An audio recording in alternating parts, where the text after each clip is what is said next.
Ndoto ya ng'ombe anakufukuza, ishara ya mashambulizi ya kiroho. Karibu sana upokee mwanga wa kiroho kupitia tafsiri za ndoto na maombi pamoja na Prophetic Galila. Kuota ng'ombe anakufukuza ni ishara ya shinikizo, vizuizi na mashambulizi ya kipepo yanayolenga kukuzuia kuendelea mbele.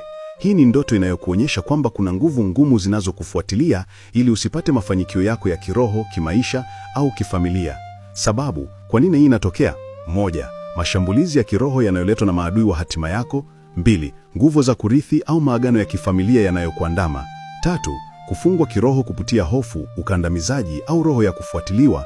4. Mpinzani wa maisha akiinua vivu, chuki au kafara dhidi yako. 5. Udhaifu wa kiroho kutokana na kushindwa kusimama katika maombi na imani. Hatua za kuchukua: 1. Simama kwa maombi ya vita na usikubali kufuatwa na nguvu za giza. 2. Tangaza uhuru wako na kwa damu ya Yesu Kristo. 3. Funga kila roho ya ufuatiliaji kwa jina la Yesu.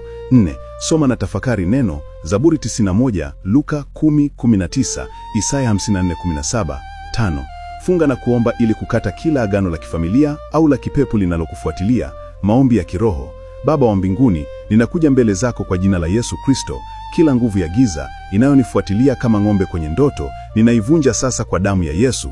Natangaza uhuru wangu na ushindi wangu. Hakuna silaha itakayofanyika juu yangu itakayofanikiwa. Kuanzia leo, mimi si wa kufuatwa, bali nitasonga mbele kwa ushindi katika Kristo Yesu. Amin. Labda umekuwa ukiota ndoto mara kwa mara na mpaka sasa hujapata majibu yake. Usibaki kimya. Wasiliana nami kwa msaada wa kiroho, fasili za ndoto, ushauri wa kiroho na maombi. Pia unaweza kujiunga na magrupu yetu. Namba ya WhatsApp ipo kwenye bio. Mungu akubariki sana. Prophetic Galila.